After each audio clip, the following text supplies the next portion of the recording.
5 patients, 12 experts, 45 academic medical articles. A tidal wave of regret is heading our way. Is our society equipped to face the harms of so-called gender-affirming care and to reckon with what the medical establishment has done to detransitioners? Learn what these brave souls have been through and how you can help. Watch our film, No Way Back: The Reality of Gender-Affirming Care. Formerly known as Affirmation Generation, we are proud to announce we have been picked up by a global distributor. The tide is turning.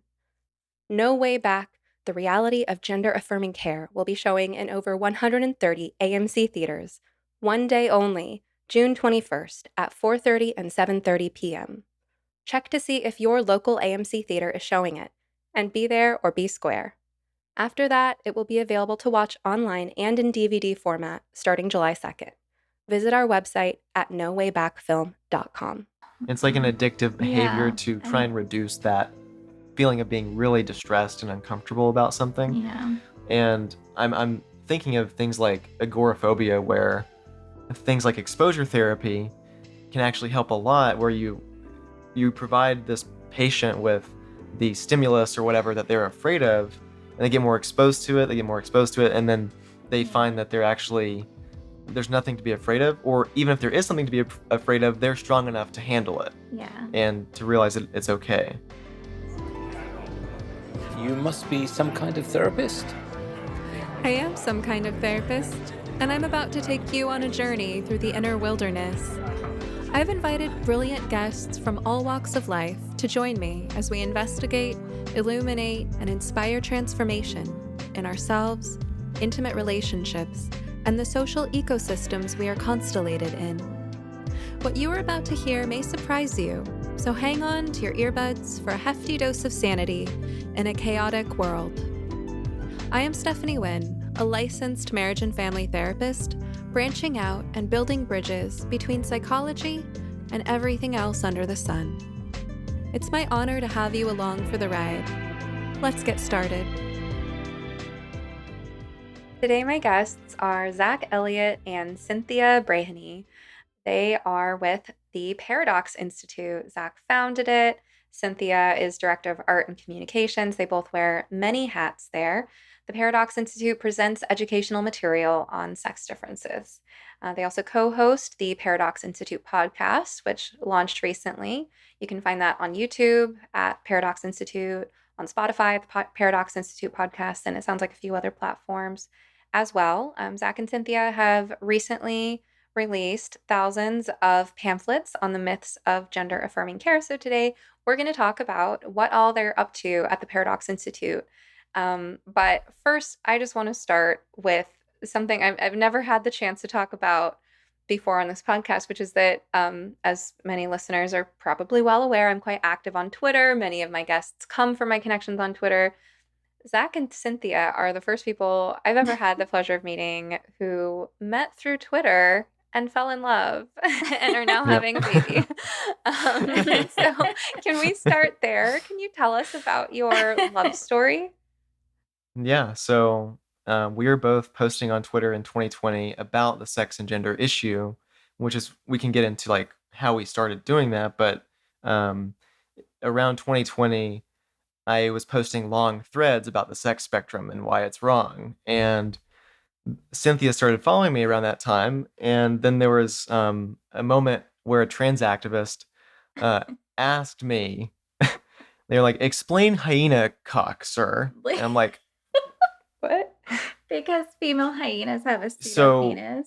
this And is that's what they were referring yeah, to. they love to use examples of other species and things like that. And of course, he said it in a really, crass They're way. always very crass. And so he had a picture, an avatar of a raccoon. And so Cynthia is an amazing artist. So she actually sent me like a meme, basically, that was hand drawn of this raccoon with its like arm up here and saying, "Explain hyena bleep, sir." And And I was like, wow, that's so cute. That's so funny.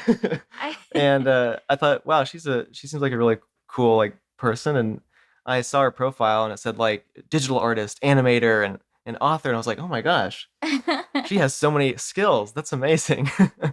And we wound up just becoming friends. She messaged me once in a while. We started talking, and yeah. Made really bad jokes about eggs because of gametes. Oh, So just like what's the spectrum of what sperm spegs? kind Oh of, yeah, sperms and spegs. But Or it was like Spergs. mostly just like talking about how he should do like cooking videos about gametes. scrambled 'Cause, large like, gametes. But Yeah. just like really corny jokes. Sunny side up gametes. I Large figured, I don't gametes. know, I like making friends with people on Twitter and just talking about things outside of all this nonsense. Yeah, I noticed that And she just was. checking on Yeah, everybody, making sure, like, are yeah. you guys okay? Are you having an all right day? Do you need to just laugh about something for a second? And that's basically what I was doing with him too. She was unique in that, most people would ask me like questions about biology, whereas she didn't come in that way. She was just wanting to be my friend and make me laugh. And that went just really far. Yeah. It was really it really stuck out to me, and it just made me appreciate her on that level. I So was also his thousandth YouTube subscriber. So yeah, That's a I remember monetization threshold. she so sent me a message, and she was like, in 2020, she's like, I'm your 1000th subscriber. And I was like, oh wow, that's so cool. And I was like, soon after she sent me the hyena, or the raccoon like drawing. yeah. And then in 2021, a year later, we started dating. So Mhm. yeah. At what point did you realize that you had romantic feelings across the internet? Um, Honestly, I mean, I had a crush on her ever since I saw her picture and like her like art portfolio. And then but it really got really strong like after we started talking a lot, like in the next year, like in February and in March, and we would spend time talking on the phone starting like in March 2021, Yeah. and then um really started to feel that then. Yeah. Just through becoming friends, we just realized that like we fit pretty well together. Like Yeah, very just our similar views. personalities, similar Mhm. interests, very similar values. So we just aligned on like every level you could think of. Mhm. So it's just a perfect match. Yeah. What a sweet But story. But you were you were yeah. living in different states at the time. How did you Yeah. bridge that gap? So yeah, I was living in Oklahoma, and you're living in North North Carolina. Carolina. And for me, I wasn't really tied down to Oklahoma other than my family living there. My family's actually moving here in May, just in a few weeks now. But my parents and my little brother, and but they always supported me in terms of just what I wanted to do in my life. And Cynthia's little siblings are here in North Mhm. Carolina, so I didn't want to make them move. Yeah. It was easier for me to move here, and it just made more sense for them to stay here. Yeah. Before that, at what point, like, how did you first broach the idea of, I think I like you so much that I want to hop on a plane? Will you meet me in person? You could, Well, yeah. we just basically told each other that we liked each other over the phone and then started trying to figure out how that would work logistically and if that was feasible because he was still in school at the time. Yeah, I was just about to graduate from university there in Oklahoma, and then in May, when I actually told her that I liked her on the phone, I was so nervous. I just told her like, It was just word vomit. it's like I have something to say. Like I really, really like you, and I just kept talking and talking, and I was asking her like, what are your thoughts, or like, what do you think? Like, Yeah, I was do you like, feel the same way? yeah. I was pretty sure she did. Yeah. Yeah, and that made me feel just amazing that that was reciprocated. Um, yeah. Yeah. And then I went to go see him, and my siblings held down the fort with all the animals because I have 3 rescue animals. And so I went to go see him and I met his family, and I was so nervous because I come from a very like crazy family, so I didn't know what to expect, and I grew up in a really bad area, so I'm used to just like the worst type of family. My family's But really like they're chill and like a welcoming, 90s and TV show. Like his family's so nice and they're just so like welcoming and sweet, and it was just really like culture shock for me. Caught Like, you off guard. yeah, I was like, is this real? Like, are they really this nice? Is there like a back room or What's the like catch? something dark? Yeah.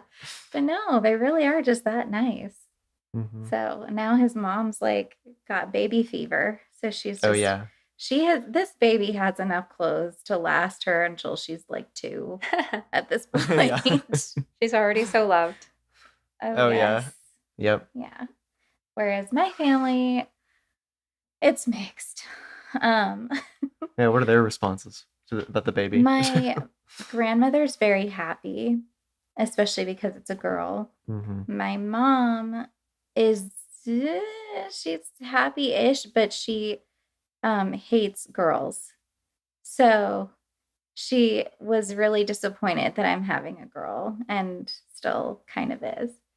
So, like, literally, whenever I have a sonogram appointment, she asks me to have them checked to make sure it's a girl, not a boy. Okay, I wasn't planning to do this at this point in the episode, That's but you okay. said you're an open book. You also said before we started Yeah. recording that you have a history of gender dysphoria. Does your mother hating Yes. girls have something to do with why you developed gender It dysphoria? I'm pretty sure. Um, my mom has always had issues with females. I don't know why, really. I think it's because she was an atypical female and had a hard time getting along with females. And in Cuban culture, it's very sexist. And so I think that played into it too. Like, she didn't like the role that was thrust upon her for being female. So that played into the resentment as well. Makes a lot of sense. Yes. And so when because I had atypical interests, like I was more of a tomboy, she was always telling me that I was meant to be a boy and that I was supposed to be a boy, that my behavior was like a boy, and things like that. So Wow. I didn't realize it was that big of a factor until like I was an adult and I was processing everything, because that was just life, you know? And as a kid, I also had, because of TV and things like that, and it was the 90s, I was like, oh, okay, so girls can have atypical interests and wear, jeans and baseball caps and play sports and stuff like that. And it doesn't mean I'm not a girl. And even though my mom would tell me that I was meant to be a boy, she would always say, but girls can do that too. It's just you were meant to be a boy. Like, she, to this day, will say that type of thing to me, and then say that she would always tell me too, like, this thing about like, oh, you must have like testicles somewhere because you're not like other girls and things like that, or that I'm ballsy or whatever. Yeah, like it Wow. was a very weird. And then the forced femininity from my grandmother. I wish I had the pictures on hand, but my grandmother would dress me in like a Victorian doll, like these really lacy, big, poofy dresses, and do my hair in curlers every single day. Even And force her to wear jewelry and go to bed yeah, with jewelry on from as infancy. a baby. Yeah, Who does that?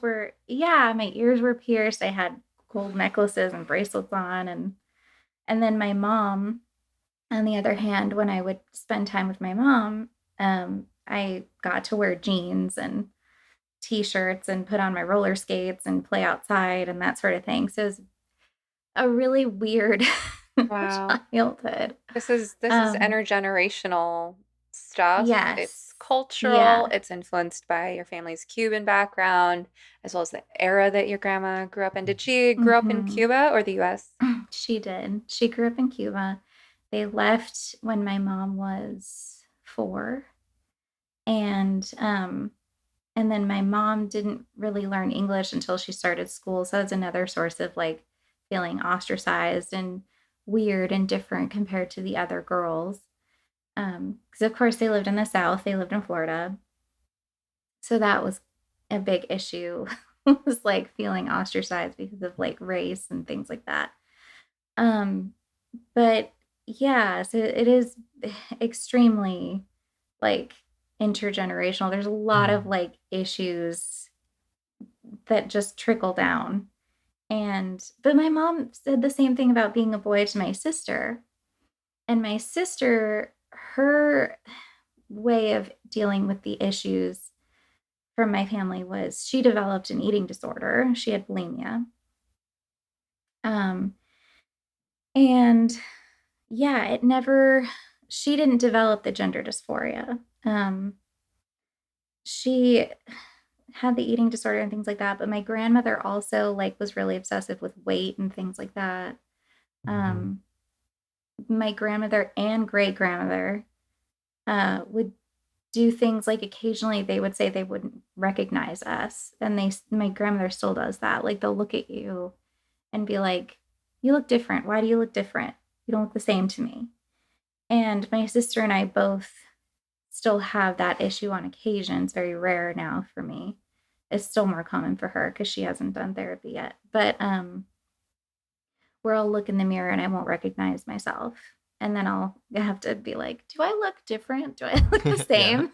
Is there something weird about my face or something? Because I don't feel like I recognize me. So I still have like the body dysmorphia and things like that. And I had my own eating disorder in my teens that I got through. But So it seems like your grandmother and potentially your great grandmother also had some type of like body integrity disorder, even or something like that. Even that maybe there was a predisposition that they passed down to you. Which I don't know. Someone sent me a study that was talking about intergenerational like face blindness and how that can be hereditary according to some studies. So I was like, maybe that's what's going on. I don't know, some kind of like genetic predisposition for. And then you add in the social layer of them reinforcing that onto her, and then that just inflames that predisposition. Yeah.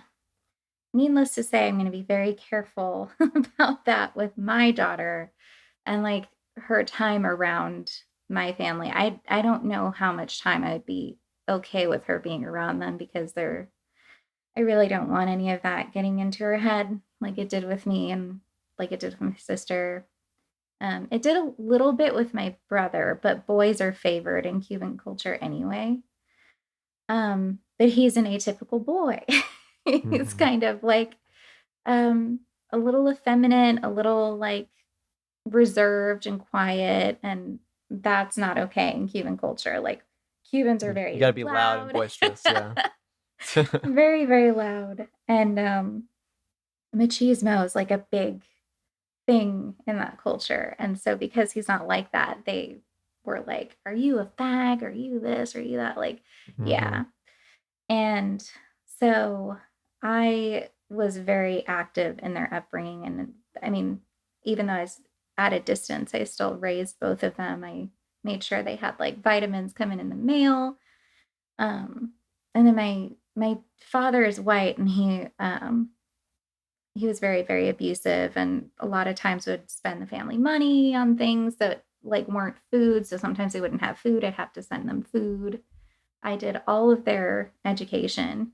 So my mom didn't send them to school. My sister, because she had leukemia as a child. So my family, I know it's a lot. Like my whole family history is a lot. So she didn't want her going to school because they were afraid the kids were going to make fun of her for having leukemia. So I educated my sister, and then my brother, he was badly burned when he was a year old. So he's in the walker, and he pulled on the rice cooker, and the water came down, burned his legs. But he's recovered really, really well. But they were afraid of people seeing his scar and making fun of him. So that was why they didn't send him to school. So yeah, just all of their care fell on me. Yeah, it's an extremely vain culture, but yeah, so all of their care fell on me. And I mean, since I was like 9. So you were a parentified child. Yes. And so it's kind of crazy because it makes me feel so much older than I am. And my brother just turned 18, and now I'm starting over with a baby. I'm like, I feel like I'm 50. Will you ever not be a mom, Cynthia? Yeah, exactly. No, it's just gonna be perpetual for me. I was also a nanny for a lot of my 20s, so like that's yeah. I love kids though, so it never really felt like a burden or anything. But yeah, so now there's all that history and background for you. But yeah. Zach, what's it like for you? I'm sure you know Cynthia's story, but just Yeah. sitting here next to her as she's telling it, what does it bring up for you? I remember when she first kind of told me certain things about her family, and as we got to know each other, I got to know her experience and history more. And every time I heard things that had happened, I just like gained so much respect for how she handled it and how courageous she was and how she overcame so many things. And even when she wanted to give up and just run away, she stayed in that household to take care of her siblings who were also stuck there, and she sacrificed like so much for them. So I have so much respect for her that way, and it also gives me confidence as as how she will be as a mother, and that it just makes me know that she's such a great partner that way to be raising a child with. So Your love story is so sweet. Well, it's very wholesome. so you, Zach, started the Paradox Institute in 2020, which is when you first started talking with Cynthia, right? Yep. So how have things evolved over the last few years as you become a team and built out the Paradox Institute? So it began with this idea of I wanted to basically fill a niche in sex and gender in the culture where I noticed there was not a lot of content that was accurate and educational and also entertaining that had good like production values and great aesthetics and all that. So I wanted to combine this like the scientific literature on sex and gender with digestible, educational, aesthetically pleasing content. And that's how it started with me making animated videos on sex and gender and talking about what biological sex means, the what the average differences are between males and females, and talking about the denial of sex across culture. And I wanted to really combat that sex denialism. And then when I started talking to Cynthia, we didn't really like join forces on the Paradox Institute until a little bit later once we started living together and I moved to North Carolina, and that provided us the opportunity to really collaborate. And since then, she has brought on another writer to write more educational articles on the website. And she has also basically is the leader of this pamphlet project. And we created a pamphlet that summarizes the harms of gender affirming care, backed up with scientific sources. But we wanted it to be unique in the sense that it was aesthetically pleasing and eye catching and just a great piece of design. And so that was her idea. And we would not be where we are today in terms of the like content expansion. We still have the animated videos, but we have this extra content and this extra drive and passion now to expand where we started. And so she's helped a lot with that. Do you want to show the pamphlet? And yeah, this is the pamphlet, Myths of Gender Affirming Care. And we chose the unicorn for a very obvious reason. If you think of like the gender unicorn that you'll see on social media or shared in schools, and we wanted to basically do a nod to that. And then on the inside, you can see there's a QR code there, where it takes you to the website with all the sources, and then this way, and it just takes you through the all the myths and what gender dysphoria is, and what gender affirming care is, and the different issues that come up with cross-sex hormones and puberty blockers and what's happening in the culture today. Yeah, and the sources and everything are like they're not just sources from like biased researchers or anything. There's even one that was co-authored by Rachel Levine in there. Yeah, there was a source by Rachel Levine around 2015 or so talking about how the adolescents who are on puberty blockers and cross-sex hormones, that this can result in permanent infertility, and Yeah. that they need to be very aware of the risks and the potential consequences of taking these experimental drugs. And that is something that, yes, Rachel Levine did author. Yeah. So that's And somebody who's now, very outspoken for yeah, gender now ideology. saying things differently, but yeah, apparently back then, even Rachel Levine had some principles. So, So yeah. walk us through your pamphlet. I'm curious how you decided on how to distill this wealth of information that you have into the most crucial points for this Mhm. pamphlet. Can you guide us through what those points are and how you chose them? So the first step was the writing, just getting the content, like the base text, knowing what we were going to say Yeah. and what we were going to include and what not to include. Because on a pamphlet, you don't want to overwhelm the reader with too much information. Mm-hmm. You also want to provide enough information, right? So it was getting that balance, and that's where Cynthia came in with just the writing step. Yeah. So, initially, what I did was start a group with some of our friends to just collect all the information on this that we could, and other subjects as well, which we're going to release other pamphlets on. Um, and just this group is basically like this organized repository of information. And from there, we brainstormed on what does the public not know? What are they most misinformed on? What are the biggest and most harmful lies out there about this? And so we started with what gender dysphoria is because a lot of people don't know. It's been so diluted down into, well, you're just uncomfy and then slapping on a label makes you feel real good. And it's like, no, that's not what it is at all. Um, and so then from there, we talked about the comorbidities because it's been so diluted and because of all the conflation, people are like glossing over the autism as like a potential comorbidity, the eating disorders, the potential for PTSD or sexual trauma, things like that. Um, the OCD and all of those other things that can factor into it or seem like it, like it it kind of is being sold as like a cure all for like just not fitting in. And so that was one thing that we really wanted to make clear is that it's not a guarantee that it's going to be gender dysphoria. And then Or that And then gender the next page, dysphoria yeah. is the root cause and that medicalizing that root right, cause is going to alleviate all the other things rather than the right, possibility of the other way around. exactly. Yeah.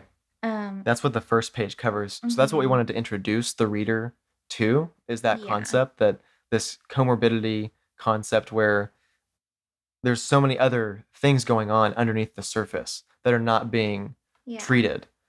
And then the next step was to show the actual process of gender affirming care. So Mhm. the puberty blockers that are given, and the fact that the vast majority of kids on puberty blockers will go on to take cross-sex hormones to Yeah. treat this Which the these proponents are like, issues. "Yeah, that means that it works." And it's like, "No, not really." And we talk about the Yeah. potential issues with the effects. So Mhm. how there's been studies that have shown that they can affect infertility, they can affect bone density, they can Mhm. impact the maturation of the brain, Yeah. and all these different effects that Yeah, are so really, it's really not harmful. safe, it's not reversible, it's not even predictable, like, what types of side effects you're gonna have from these medications because the endocrine system is so delicate. Well, one of Um, the lies that's used to market puberty blockers is that they just buy a child more time to think.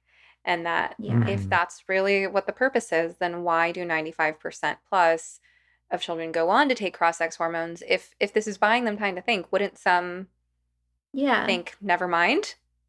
Right. And If we it's see, yeah, if and we it's see that just onto that point, we see that those who don't go on to puberty blockers, they outgrow their gender dysphoria. About yeah. 61 to 98% outgrow their gender dysphoria and just or wind up being at peace with their birth Yeah. sex.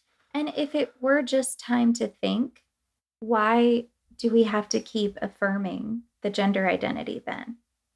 Why not then offer the, conversion therapy of just living as your sex and accepting that and that sort of And thing? for Like, those who are just why? listening, conversion therapy was in air quotes when Cynthia said it. Yeah. Yes, yes. I tried to make it sound as Yeah, yeah, sarcastic yeah. as possible too.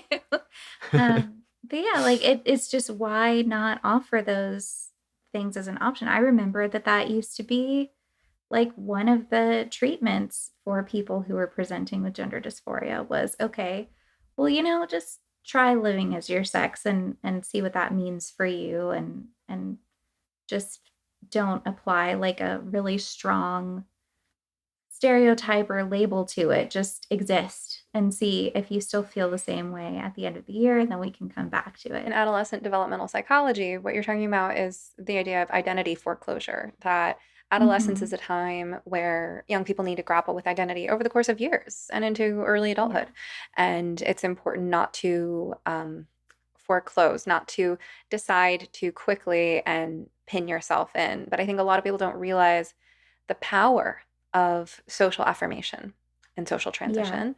And they're not taking into consideration the context in which this is happening, that this isn't happening Mhm. in some really neutral, just so called accepting culture. This is actually Right. happening in a culture where children are being fed these really poisonous ideas about how being cis is boring and oppressive. And I would Yeah. put cis in air quotes as well. I mean, Mhm. I think most of us agree cis is a slur.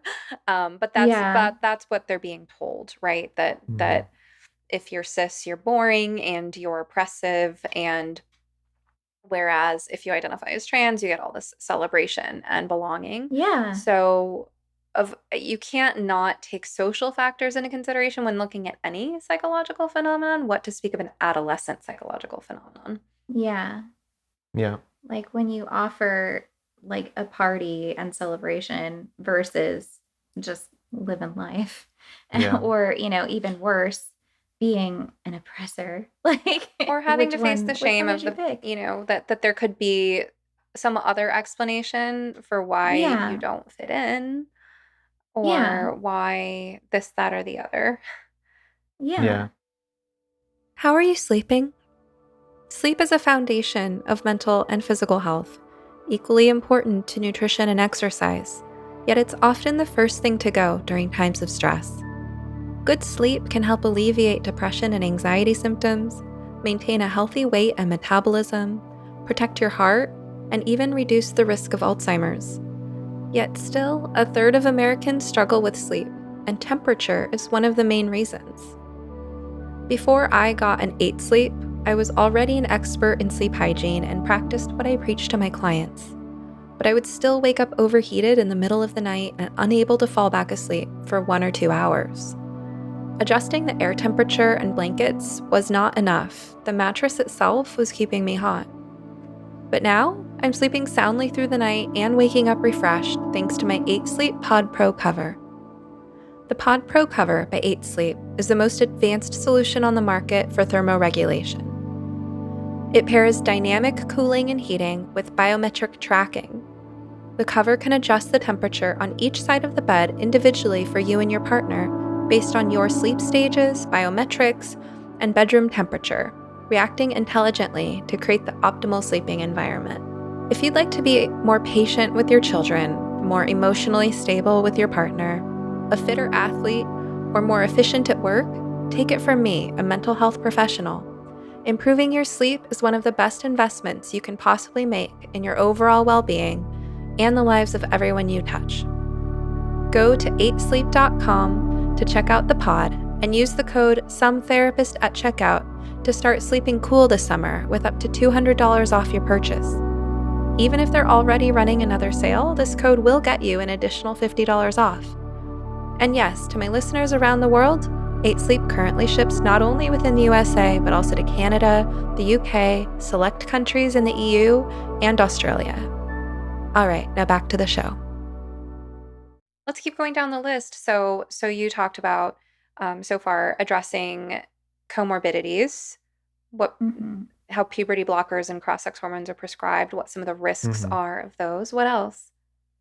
So on the third page, we get into what's happening internationally, um, Yeah, because a lot of people and don't know that either. You hear, yeah, oh, every major medical organization is 100% behind this.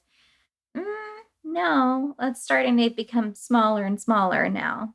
Like it used to be, there was a time when they were all 100% behind this, but now we're seeing more and more countries drop this. yeah. So for example, in England, you have the famous Tavistock Gender Clinic that put many adolescents on this one-way path to transition without actually treating the comorbidities and the other issues underneath, right? And that clinic is now set to close in 2023, and that's what we discuss on the pamphlet. Yeah. And then also the Scandinavian countries have really rolled back the process of transitioning minors. Norway, Sweden, and Finland have all Yeah. come out halting pediatric transition because of its experimental nature and the harms that they've noticed and seen in the Yeah. evidence so far. So, yeah, that's a big part of the pamphlet and a big part of what's happening Right. internationally. And then we also address the trans child or dead child myth. Yep, that's a big one. The idea that they say that if you do not allow your child to go forward with their trans identity, if you do not give them puberty blockers and then cross-sex hormones, then they will commit suicide.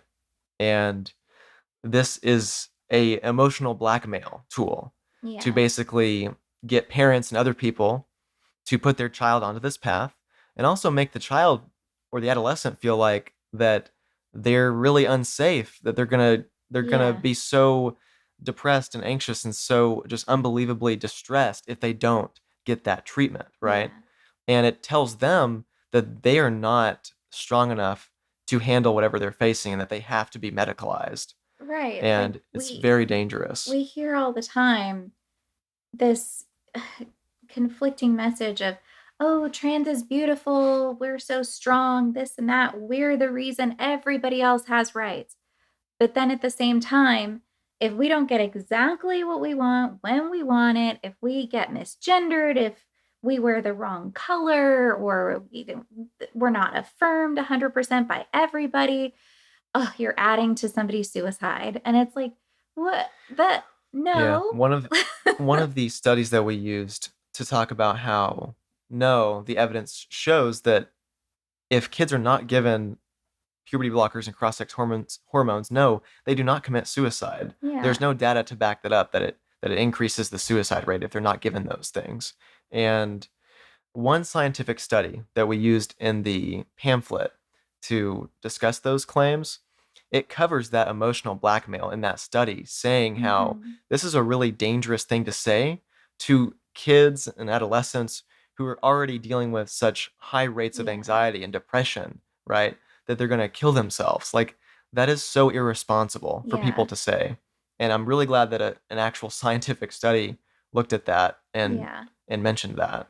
Which, when I was very, very little, like 6, 7 years old, was probably the only time that I ever contemplated suicide or anything like that in relation to the gender dysphoria. I contemplated it more later in life over other things, but not the gender dysphoria. And it was only because I was too young to understand death at the time. So I was like, well, can I just die and then come back as a boy? Can I, like, if I killed myself or I hurt myself, would then I get the body of a boy? Like, I didn't understand permanence or like existence yet. And so that was and I couldn't talk to anybody about it either. Like, I had no one in my family that I could speak to about this. So it was just a lot of walking around and like thinking about existentialism at like 6. Wow, you grew up fast. um Unfortunately, yes. But yeah, so it was a lot of that at the time. And uh yeah, and I think that that's like the only thing I can think of that ever really made me feel suicidal about it. But it wasn't necessarily suicidal like in the way that we understand it when we mature, like the depression and things like that. I wouldn't say that I was depressed.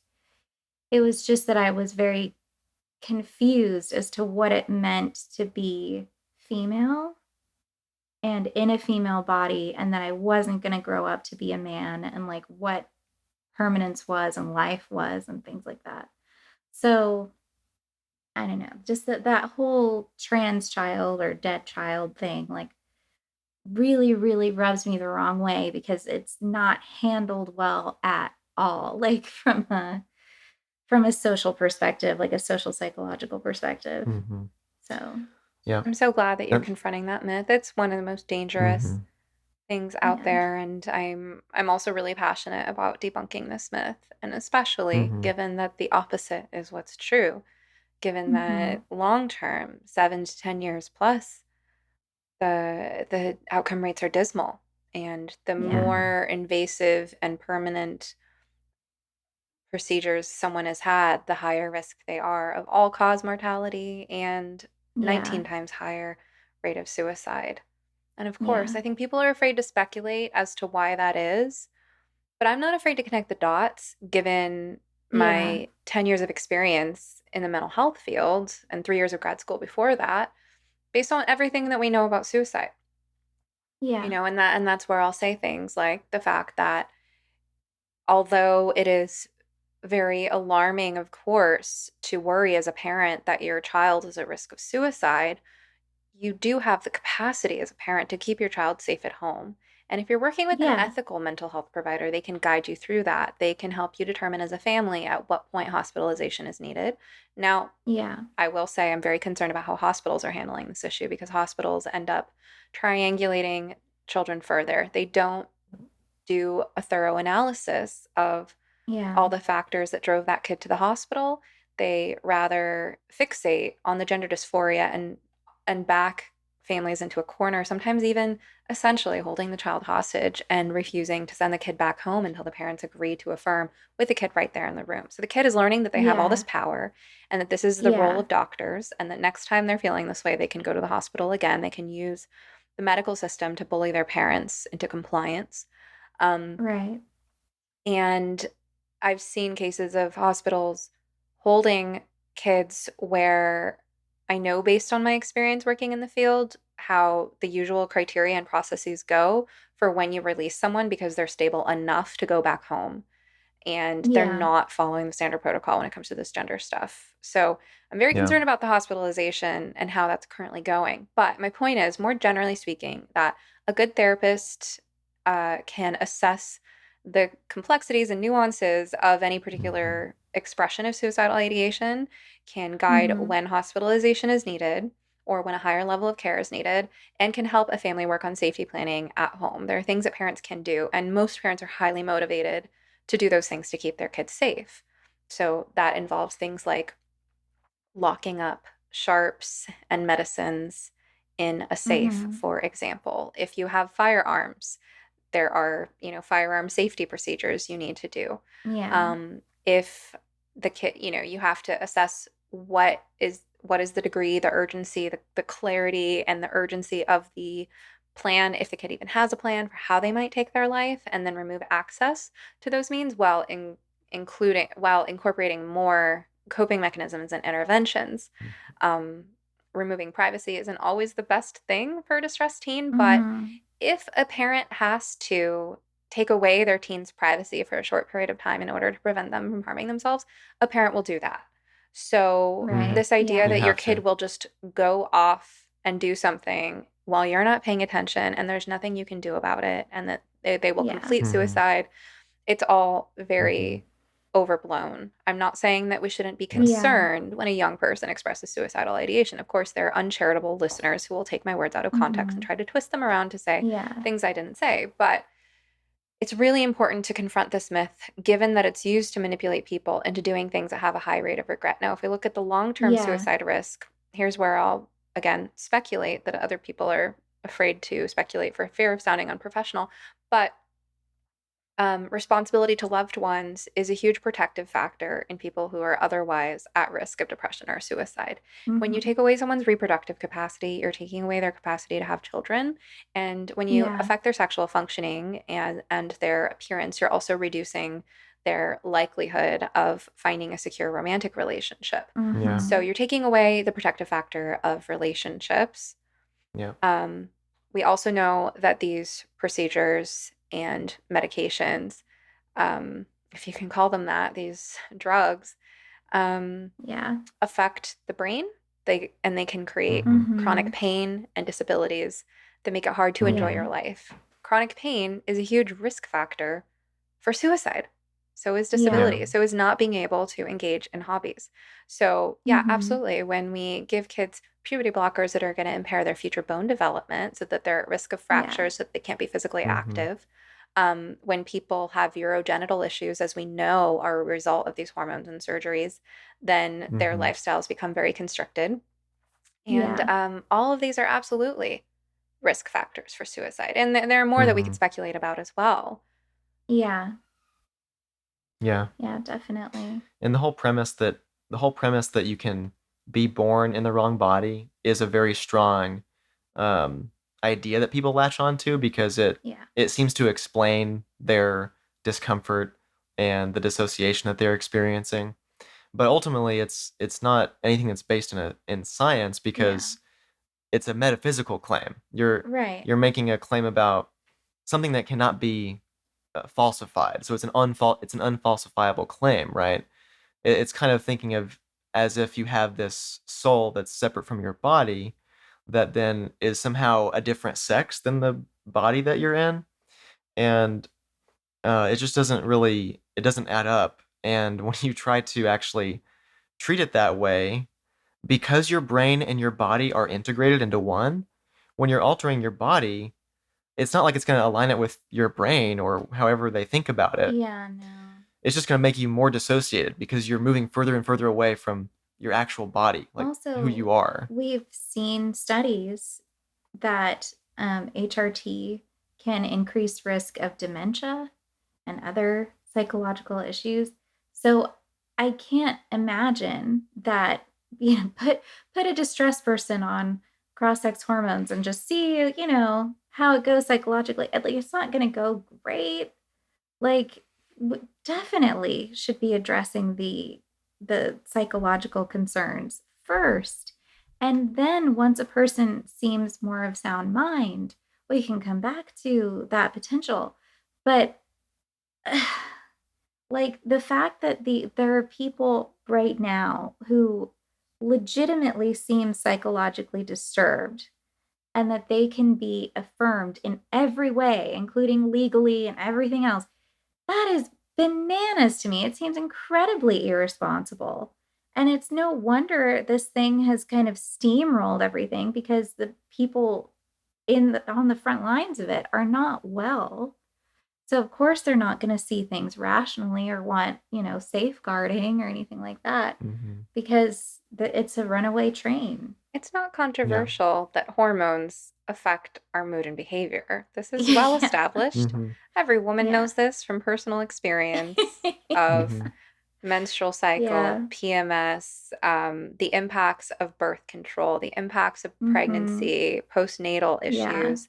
Every woman has a direct visceral experience. Now, some women are more sensitive than others to those effects. Yeah. Men remember what it was like to go through puberty and your, first Mm-hmm. rushes of testosterone. So, of course, I Yeah. mean, what do people think is going to happen when you give Yeah. these really mood Right. altering substances to people who are not well? And it's also this kind of endless chase too, because Mm-hmm. Yes. because it's actually not possible to change sex because you cannot, Mhm. as your little kid brain dreamed of Yeah. when you were 6 or 7, you can't just Mhm. die and be reborn as the opposite Right. sex. Because that's not possible, people will always be chasing the next thing. We talk about this in our film Mm-hmm. Affirmation Yeah. Generation, how the dysphoria moves around, how, first there might be a fixation let's say for a girl, on feeling so-called dysphoria about her voice or about the femininity Mhm. of her face. And then she starts taking testosterone and her voice drops and she grows facial hair. And then it shifts to her breasts. Or, I mean, this is unlike, well, usually it starts off with the breasts as well. But, but then when she starts Yeah. binding or when she gets a double mastectomy, then it shifts to the hips or the height or, and this Yeah. this is this endless chase creates a huge market.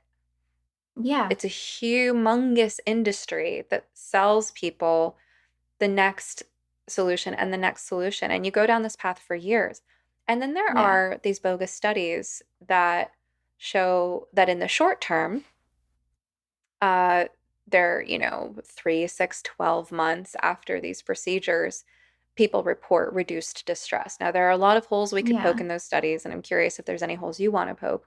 But one I will poke is even if those studies were robust, it's too short of a time span because, of course, during Yeah. that Exactly. time, this is someone who's been telling themselves for years and been affirmed in this belief by lots of people around them for a long time that they will feel better. So there's a huge placebo Mm-hmm. effect. And there's a huge social component of not wanting to let down all the people who you've been telling Oh, about your yeah. dysphoria. I've seen Mhm. detransitioners really grapple with so much fear and shame and guilt and regret about dragging their families into it, not wanting to disappoint Yeah. their parents who they talked into it.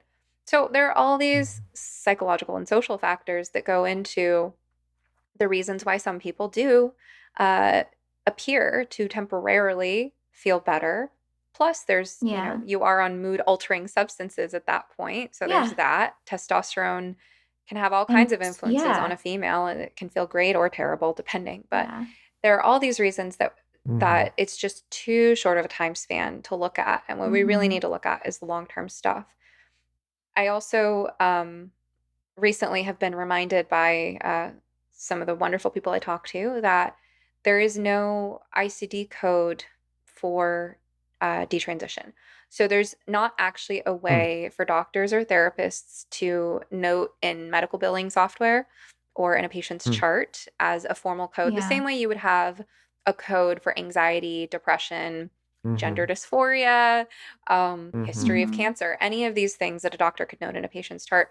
Since there is none for detransition or for, let's say, history of taking wrong sex hormones, Mm-hmm. we actually have no way of tracking the outcomes on a large scale. Wow. Yeah. Yeah, then you can't look at any data and do a like retrospective study Yeah. either, and that makes it really difficult too. In But fact, I've even yeah. heard, I just have to tack on, and I don't I don't have like a resource for this, so if anyone has more information, please include it in the comments on YouTube. But I've even heard that people who detransition, when they seek care to help them start living as their natal sex again, that gets coded as more transing, Mm. more gender Yeah. Yeah, affirming Yeah, care. I've I've seen heard that too. that. Yeah, Yeah. I've heard that as well from Yeah. multiple That's detransitioners that I've crazy. talked to, which it's difficult because as I've learned more and more, and as I've gotten more into this and spoken to more people, it's harder for me to support transition in general. Like, I don't hold anything against my friends who are trans, but I see how they struggle with it and, like, here and there with what they will share with me.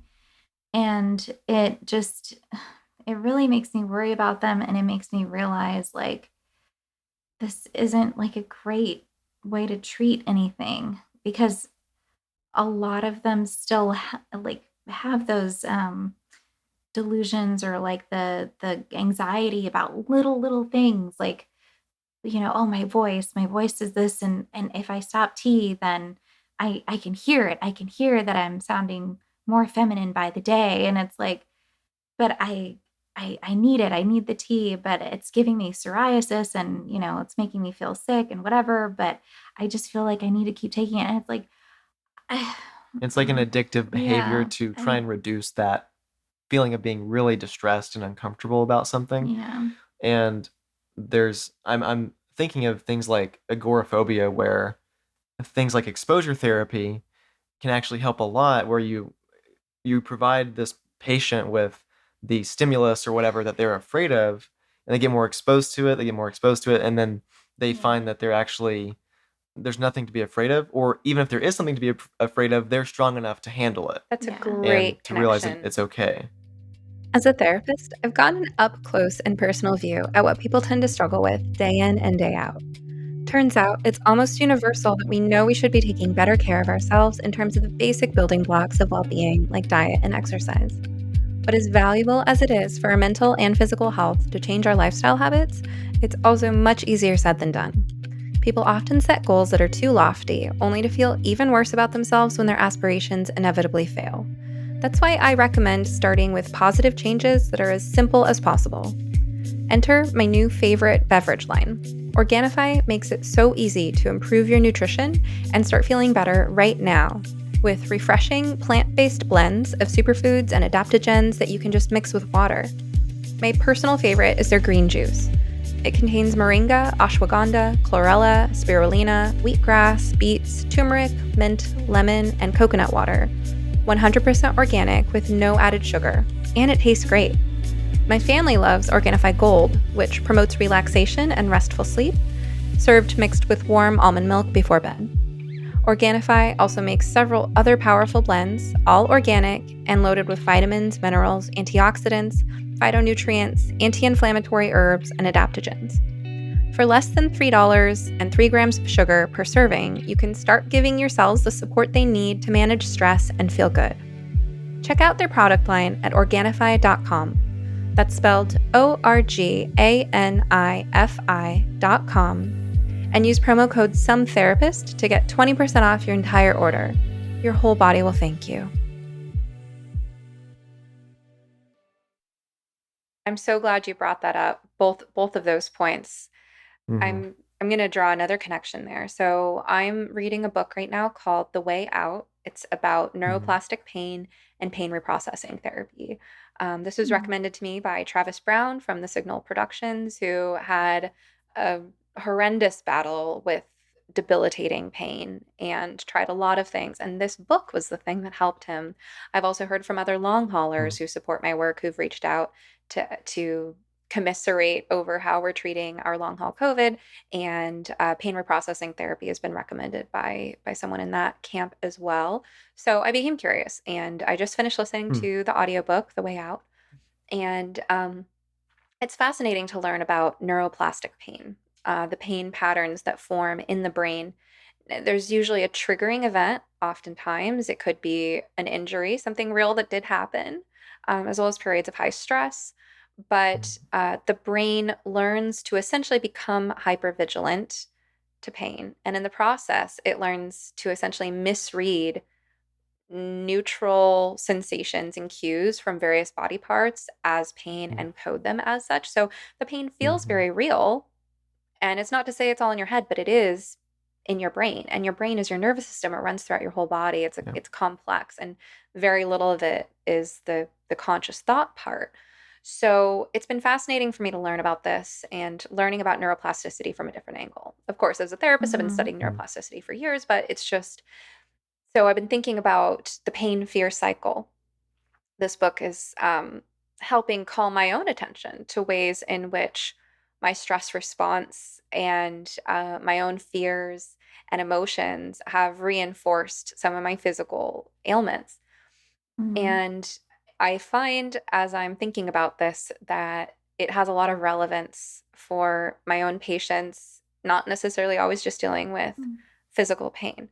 So I'll draw this connection here where the neuroplasticity, we've heard neurons that fire together, wire together. Behaviors can be reinforced over time to a profound degree.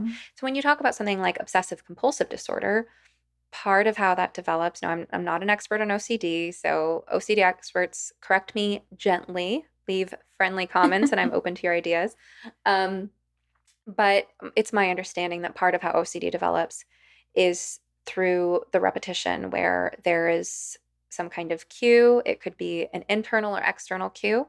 It could be an emotion, a fear. It could also be a situation or a place. And then there's the coping response, however irrational it might be, the OCD behavior, right? And then there's a temporary alleviation of distress, much like addiction, and that this pattern becomes repeated thousands upon thousands of times. And then you've entrenched those neural pathways, you've reinforced that behavioral pattern.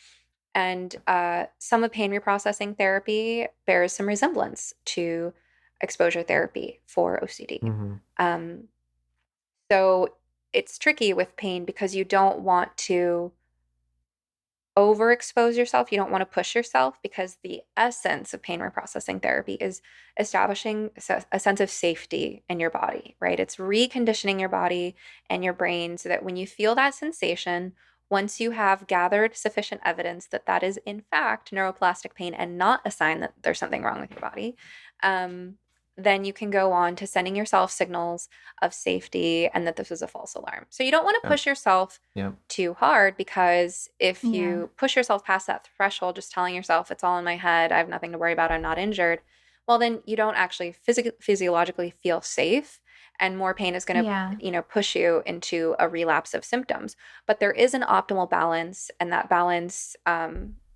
changes as you progress, where there's going to be times that you need to engage in your avoidance or your soothing behaviors. And then there's times to welcome back the pain or the distress as an opportunity to practice these new coping tools and send yourself signals of safety. That also bears resemblance with, as you were saying, the process of treating agoraphobia. Mm-hmm. Now, I've witnessed people who have, I would say, agoraphobic tendencies where I can see Mm-hmm. that pattern, and I wouldn't necessarily give them that diagnosis, but I see here's somebody who, left to their own devices with entropy and habits taking hold, will develop an agoraphobic Right. pattern. And that's basically whenever we reinforce a pattern of avoidance in response to fear. And Yep. that's why it's important to regularly challenge ourselves, just the same way Mm-hmm. that our muscles will atrophy if we don't use them. So we have to uh, continuously challenge our muscles to keep them strong. Mm-hmm. Same thing with courage.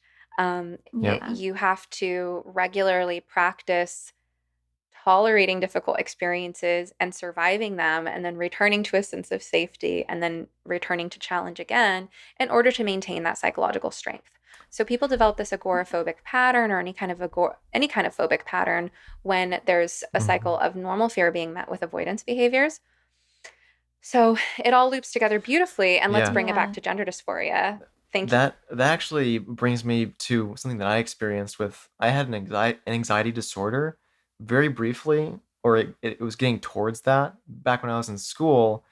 Anxiety and stress kept piling up, and then I started having panic attacks, and I had never had panic attacks before. And it was so scary to feel those sensations of like not being able to breathe, the tingling in my extremities and things like that. And I was so concerned about it, and I was so fearful of it that it made me withdraw. And I had to actually withdraw from school for a whole semester and take a break. And I noticed that it got really bad when I kept reinforcing those neural pathways and being overly focused on my body and the sensations and being scared of the sensations.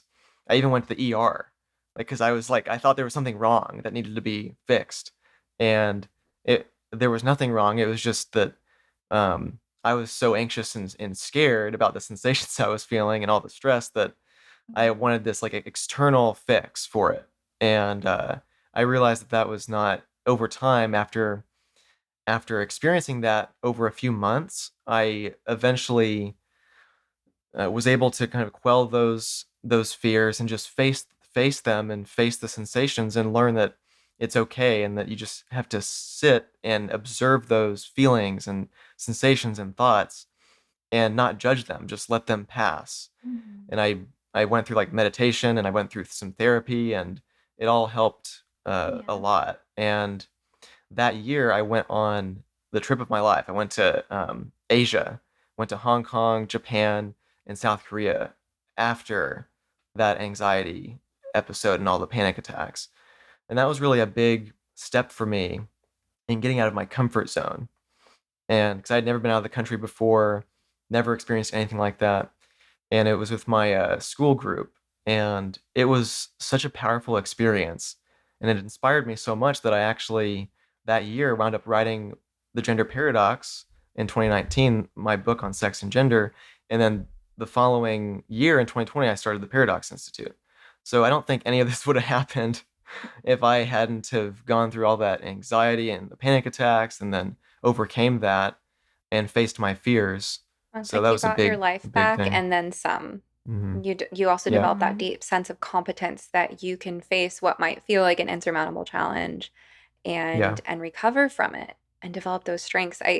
So I think that you started with how gender dysphoria is like agoraphobia, and then I went on this whole, I expounded on that. You related to it, and I want to loop it back because I think there is something really similar at play with gender dysphoria, where, Hmm. as you were both talking about at the beginning, and as you state succinctly at the beginning of your pamphlet, gender dysphoria is associated with a lot of comorbidities. And there are some of us who would even take the stance that it's a symptom of something else. Yeah. So Yeah. now it is its own freestanding diagnosis. Who knows what they're going to do with the DSM-6? But for now, it is its own diagnosis, however problematic some of us might find it. Yeah. But we know that gender dysphoria has high comorbidity rates with autism and OCD and eating disorders. And those all have high Mhm. comorbidity rates with each other as it is. Yeah. So when it comes to this sort of OCD component, not necessarily something we would diagnose a given patient with, but the ways in which the psychological patterns of those who experience gender dysphoria resemble obsessive compulsive patterns, there starts with some kind of cue or trigger for some kind of distress. It could be any form of psychological distress, internal or external.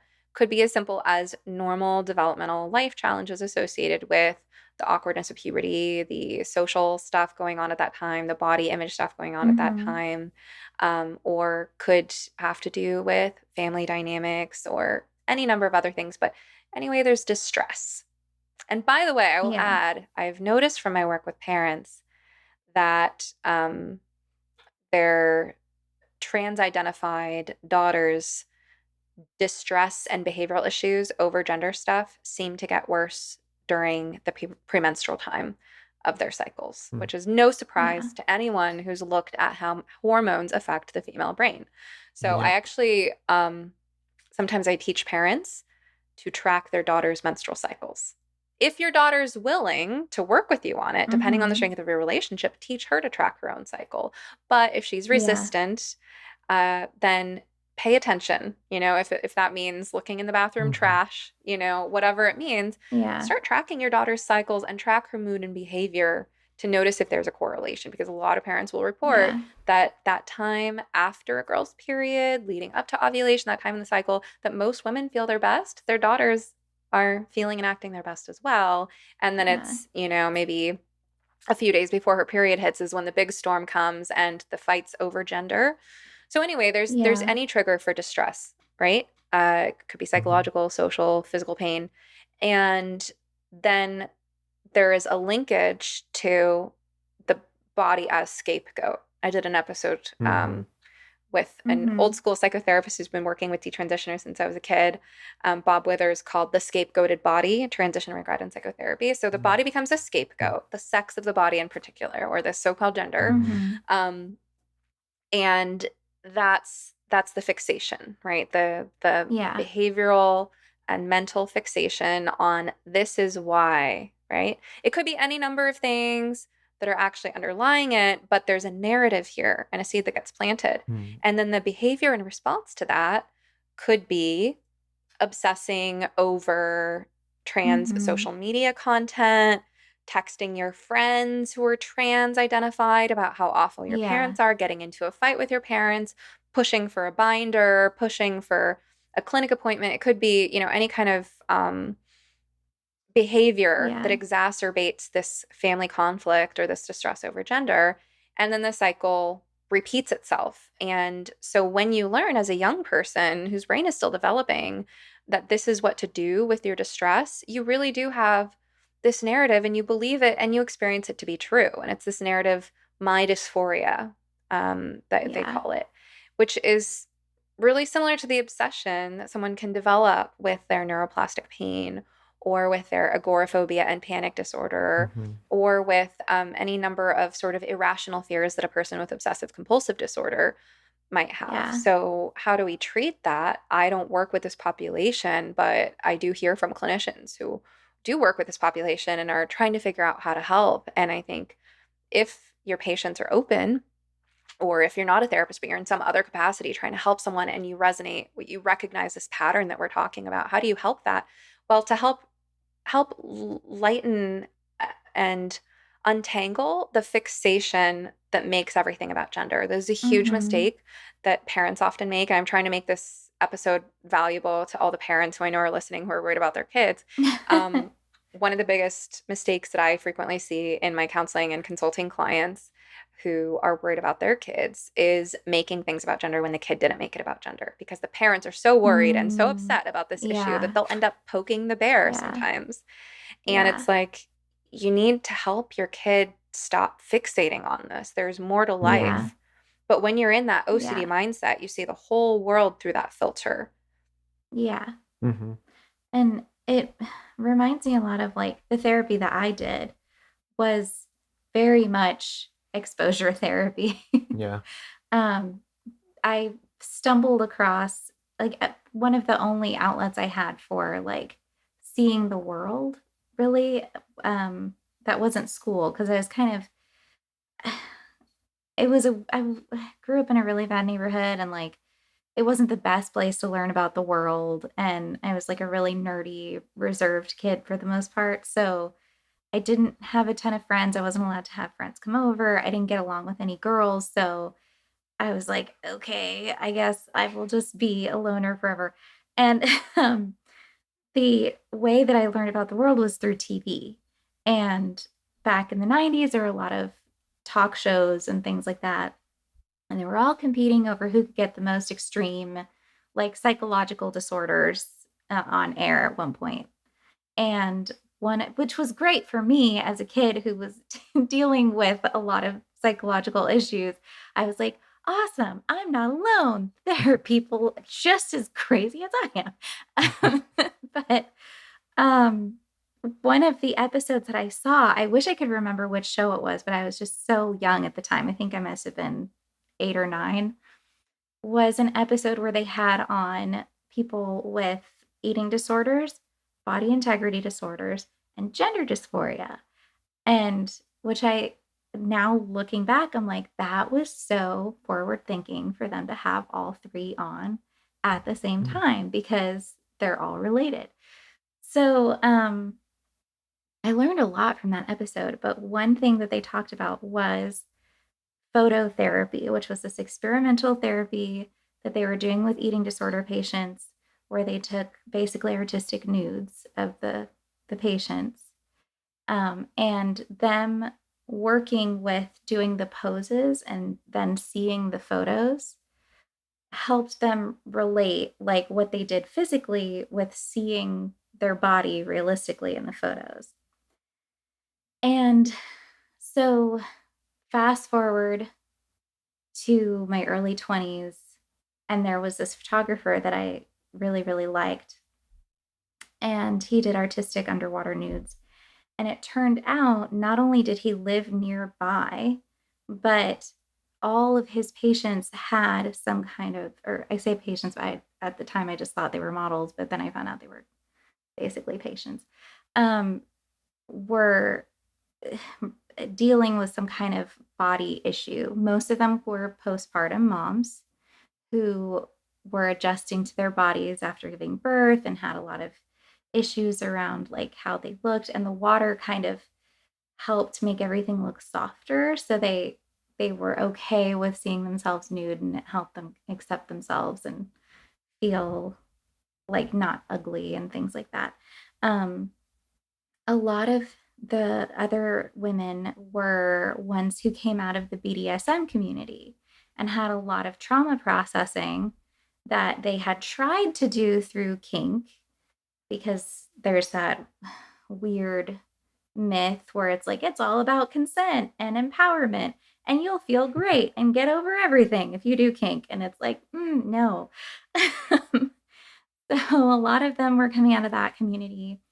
And then one of the pictures that I saw, and I was like, okay, I'm going to message him, was this woman who looked very masculine compared to this other woman. And I was like, wow, if he can do that for her, then maybe I'll see myself as masculine in the pictures. Like, I will see a masculine part of myself, and it'll help me like accept myself. And so I went to him and I explained everything. And he looked at me like really seriously when we met. And he's like, I can't make you look like her because you don't look like her. But I can show you what you do look like. And we can work together on that. And it was the first time anybody ever said that to me in no uncertain terms, that there was no way that I was ever going to look like masculine at all. I just don't. I don't have that presentation. And so it was really striking, but it really made me trust him, because I was like, he's not just telling me what I want to hear. So I got in the pool and I was like shaking head to toe. I was so scared and nervous and everything, because I didn't know what to expect. And I'm, super vulnerable. I'm nude in this pool. I'm like, I have to go underwater, which I had my own issues with water at the time too. Going back to like childhood, like my dad had tried to drown me on multiple occasions. So this was like this was a big deal for me to do this. My dad is a horrible, horrible, horrible person. Like the extent of abuse there, just, yeah. But this is a really big moment for me to do this. And I did it. And I came out and I was like, I hadn't even seen the pictures yet, but I was just so proud of myself that I did this, Weren't you like, that's me? Really? Yeah, like after, he was showing me the pictures and he was like, that's what you look like. And so we can focus on doing this more if you want, and you can come back as much as you want. You can even stay here and we can do multiple days if you want to do that. And you had a big hand in creating the setup or the framing or the composition. So you're able to be creative and set up like whatever pose that you wanted to do it was in collaboration with him. And then, sketched out poses and things that I wanted to try, because it wasn't just about like seeing myself, but also like creating art. And it was just this incredible, like expressive experience for me. And I was just addicted to it. And I started like being able to just look at myself, and I can envision in my head like what I look like now, which before this I could not do that. I had no concept. Like even little things like when you're going to buy clothes, you like picture in your head what you might look like in the clothes.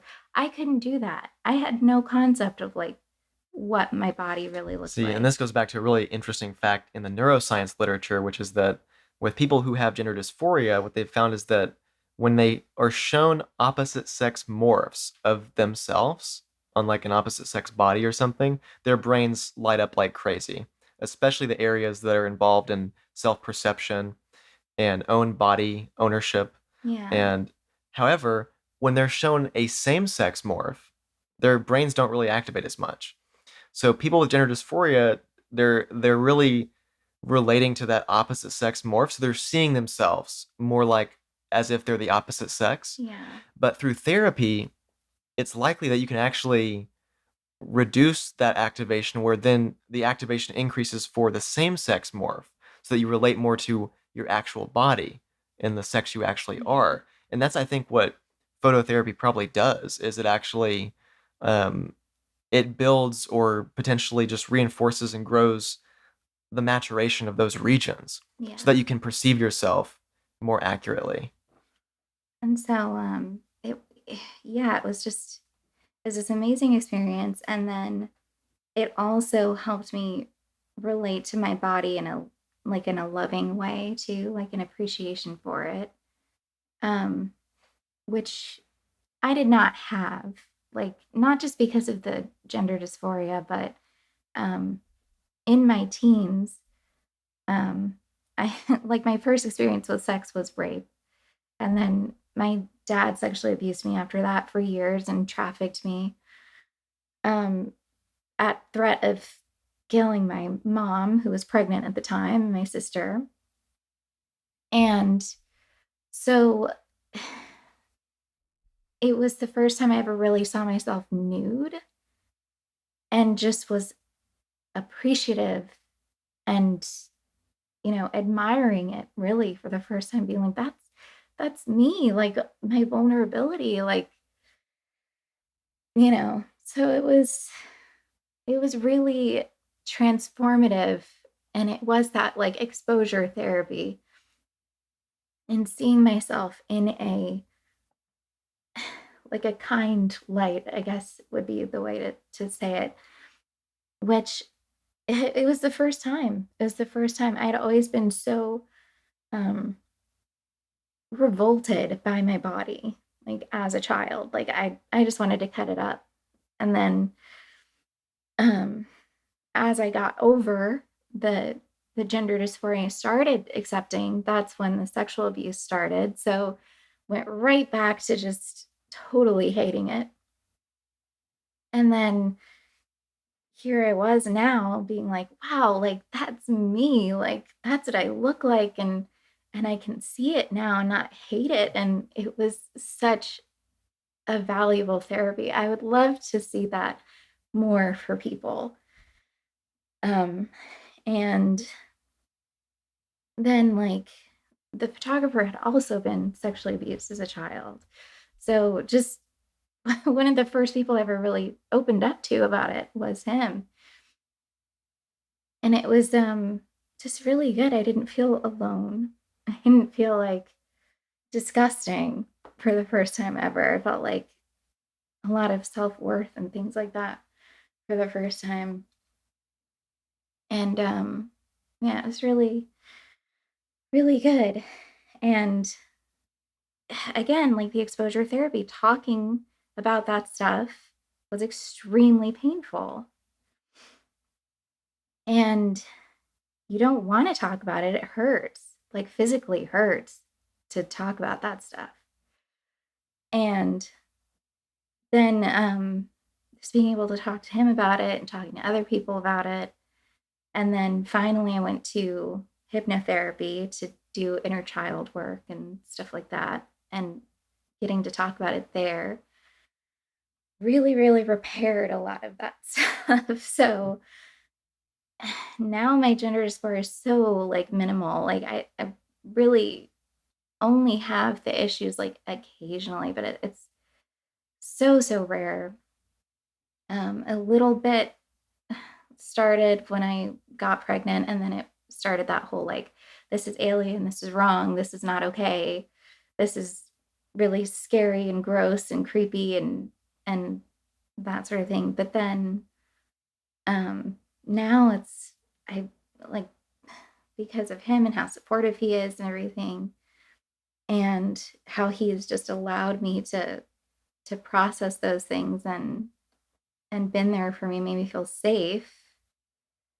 And again, like going over all of this biology and learning about it and getting to see her growing and everything, like it's been really beautiful and positive. I'm actually I never thought this would happen, but I'm actually looking forward to the birth. Like I thought I'd be like terrified, like, but no, I'm excited, and I'm really settling into like womanhood and embracing it and everything. And I don't know, it's just been a really great healing journey through exposure.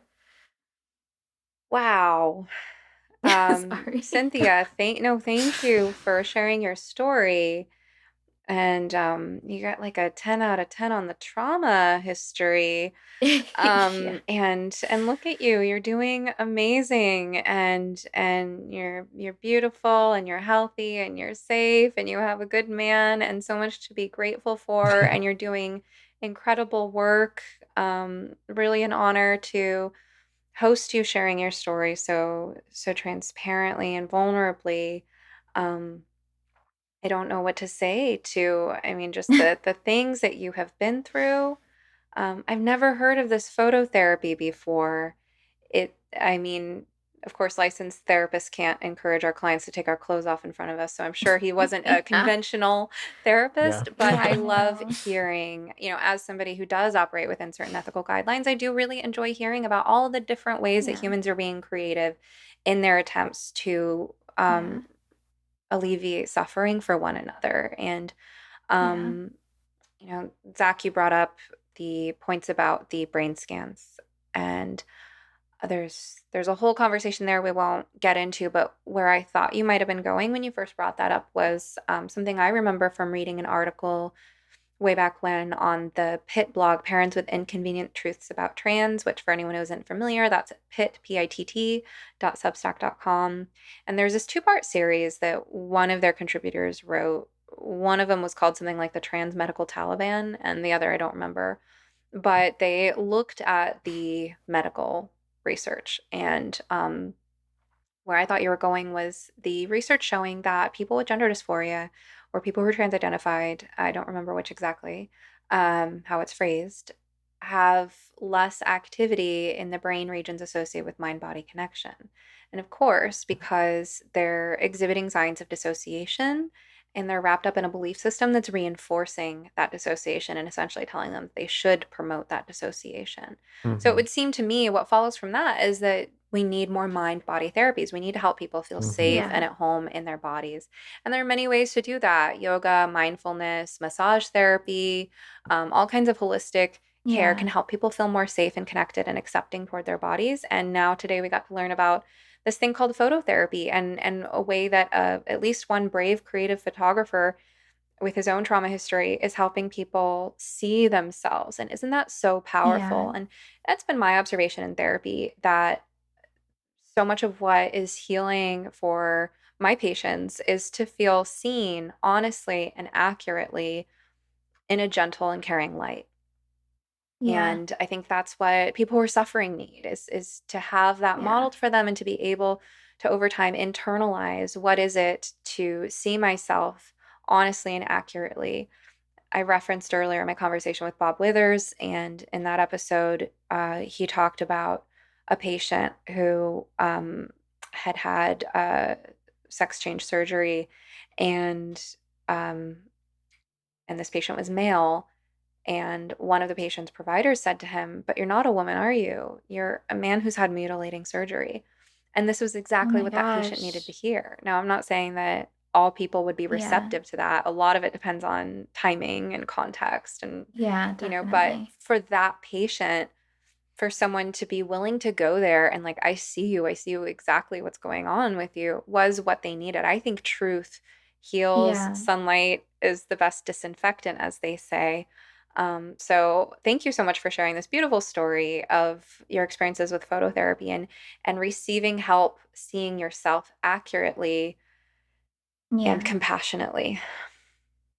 Yeah. That was probably the thing I needed most, was just compassion, because I didn't have it. Like, I never had it. So getting it through these like alternative therapies, like a lot of it, the phototherapy and the hypnotherapy, were um ways for me to have the space to be compassionate for myself, which, you go through abuse and trauma and you dissociate, and you just are so self-critical, and it creates that thing of like, I must be bad, I must be wrong, and you're not.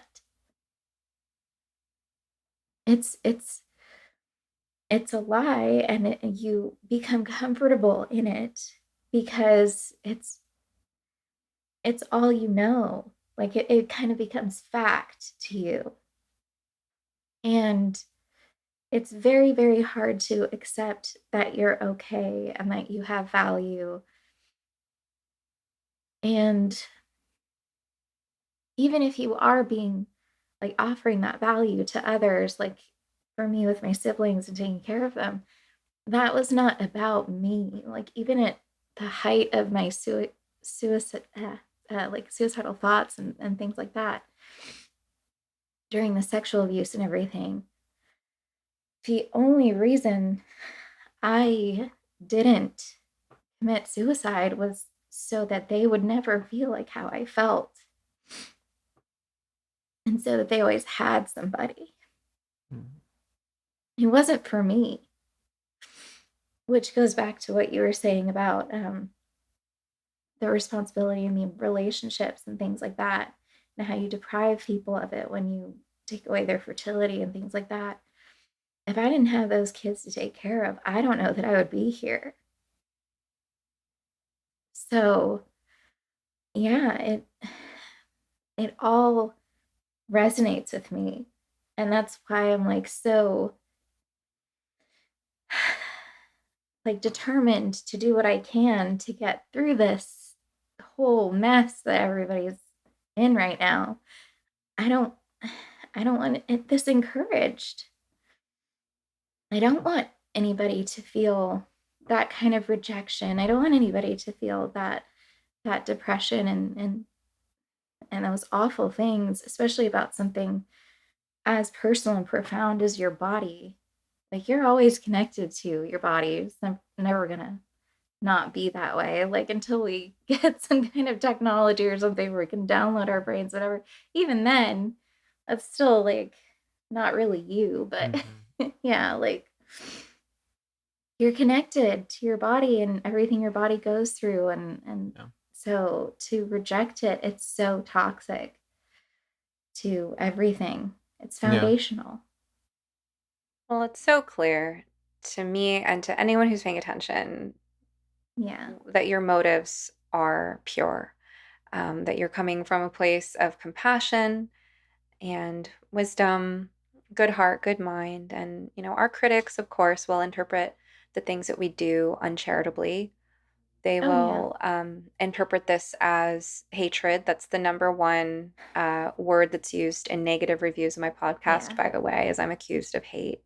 Which, by the way, if you're listening and you haven't left a review of my podcast, please head on over to Apple or Spotify or wherever you get your podcasts. But they will Yeah. accuse us of hatred, but Mm-hmm. it's clear that what we're saying is that people deserve better. That this Yeah. idea that because you have this thing that we're calling gender dysphoria, that means that you have to be on this medical path for life. It Yeah. doesn't. There are non-invasive solutions, and I just don't understand. I don't know when or how the consensus, or at least the apparent consensus in important fields like mine, shifted so rapidly to Yeah. not preferring the least invasive treatments. So our critics will accuse us of promoting so-called conversion therapy by promoting the Mm-hmm. idea that there are non-invasive measures people can take to feel at peace with the bodies that they have. Yeah. But I thank you for sharing your story. And I hope that this can be inspiring and clarifying and educational for people who are looking for help. There are so many Yeah. approaches to helping ourselves and helping other people. Yeah. Yeah. And it can take years to really unpack childhood trauma for anybody. And so, that needs to be able to have a space. Like you need to be able to unpack all of that trauma, to be able to figure out root causes that aren't just, as you said, like a symptom, like just the disorder, because there's nothing to attach it to. Like there's gender dysphoria is so like amorphous and it's so unique in its presentation in the different people. So to just have it be like, oh, it's just that, and then not look into what could have caused it, what might have been a triggering event. Yeah. It's not seeing Yeah. that person as an individual at all. It's just reducing them down to whatever diagnosis you think they have and not actually treating the specific Yeah. like intricacies of their experiences, of their childhood, of whatever comorbidities they have and Yeah. what they're experiencing. And that's why it's important to have multiple therapy options for people, because like for Cynthia, phototherapy, a very alternative therapy, really worked a lot, but for others it might not. For Yeah. other therapies might work better. It just depends on the person as well. And that's an important thing to consider, whereas this ideology just pushes people onto one path, and a very dangerous path compared to the actual Mhm. therapies. So, yeah. Yeah. So let's bring it back home. You created this pamphlet, and I asked you what's in the pamphlet, but one thing I haven't asked you yet is what are your goals for this pamphlet? Who do you want this to reach? How do you want it to be used? So we have so far, first of all, in 2 weeks we raised $3,000 thanks to like our followers on Twitter, and we are receiving 20,000 professional prints of these pamphlets this week. Yeah. And we've already gotten over 1,500, a total of 1,500 orders or 1,500 pamphlets across like many different people across the US and Canada and Mhm. even across the world. And so we will be distributing them to anybody who's interested in receiving a portion to distribute themselves. And we'll also be sending them to parent teacher associations, school boards, Yeah. um, anybody or any group who would really benefit from these pamphlets. So we're just trying to reach a broad Yeah. audience. Well, the And average person doesn't have time to research all of this stuff. They're just hearing, what was on Dr. Phil, or what, the news about these uh bans on trans kids in sports, and they're not getting any context. And they don't have time to look into it all online or look up all the sources or anything. So this is meant to be something that you can get into people's hands, that they can look at, they can scan the code, they can go watch videos, what have you. And it's a very condensed introduction into the myths that are being circulated about this. And we want to do other ones about other myths. The next one that we have planned is debunking the whole sex spectrum argument, because that's done so much damage to people who have DSDs or intersex conditions, or even people with gender or dysphoria yeah, who or even reinforces that belief that, oh, I might not actually be this sex. I might be on the spectrum yeah, somewhere, right? yeah. And yeah. This weird one that's going around. We just debunked a video. We spent 4 hours debunking this video about how you could be any sex. You really have no idea until you get all these scans and everything else, and even then that can change at any time. Like, which is so damaging, because as I said in the video, one of the things that fixated on was believing that I had to have some kind of internal male organ somewhere. Like maybe I had a prostate instead of like the Skene's glands. Maybe I had like some kind of like internal testes or something that were hidden. Like it really was like that kind of a thing, where I was trying so hard to find like a physical reason for me to have the gender dysphoria. And no, like it's just psychological. And so, yeah, it's just going into debunking that kind of thing for multiple reasons, multiple groups. Yeah, the response has been incredible. We've gotten so many responses from all types of people and all types of just work Yeah. environments, or people who are parents, people Yeah. who work in medical centers, Even people my who are mom, professors, pastors. Yeah, even her mom, who was a big TRA, like I am jazz fan, and everything else. Like so she yeah. responded to the pamphlet in a way where before she really believed in uh, the transition path, especially for people like Jazz Jennings, for example. Yeah, childhood transition. That's a Yeah. big one for her. And then when we gave her the pamphlet, and her response was actually really positive, where she said that she basically started to understand more of what we were talking about and what we were telling her before, Yeah. and that it helped to have it in this visual form that was really condensed, and things started to make more sense. It helped her realize, like, think more critically about the argument for trans kids, and that it really is based on stereotypes.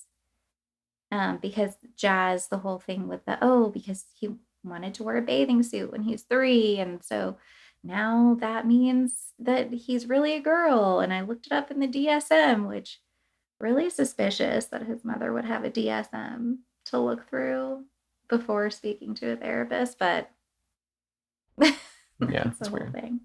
And what are your goals more broadly with the Paradox Institute? So we want to be continuing to create animated videos on sex differences and helping educate the public and helping people articulate the differences between males and females and articulate why they're important. And then we also want to continue creating and writing our educational articles on sex and gender topics. Yeah. We also want to continue to create more pamphlets like we talked Yeah. about. And I'm And- currently working on a third book, specifically debunking the sex spectrum idea. And that will be on the Paradox Institute website and published this year. We're also going to be releasing a menstrual cycle series to help people understand the menstrual cycle better. Yep, an animated series. So Yeah.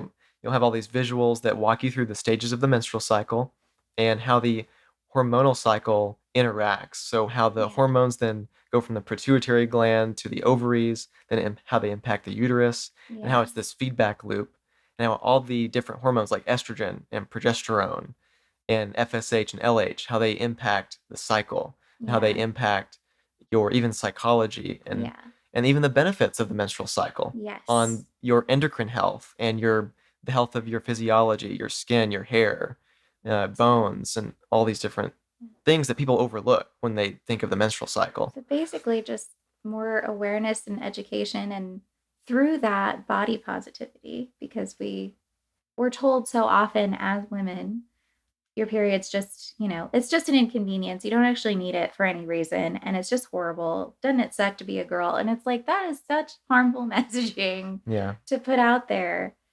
And even the medical field, like they will prescribe you birth control to take your period away if you have, acne or whatever. Like, so yeah, just more education and awareness. And we want to eventually get into the impacts of the birth control pill on the female endocrine cycle and how that impacts different body systems. That's something that's overlooked as well.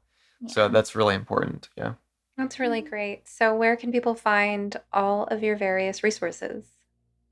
So they can go to theparadoxinstitute.com, and you can see that there's a watch page, then a read page, and a print page, and listen page, and all the different types of media organized into those different sections. So it's pretty easy to navigate and pretty straightforward. So that's where you can find everything. Can they order pamphlets there? So on the print page, they can click on the pamphlet page, and then they can contact us to order pamphlets for distribution. So we can provide them with a portion of the 20,000.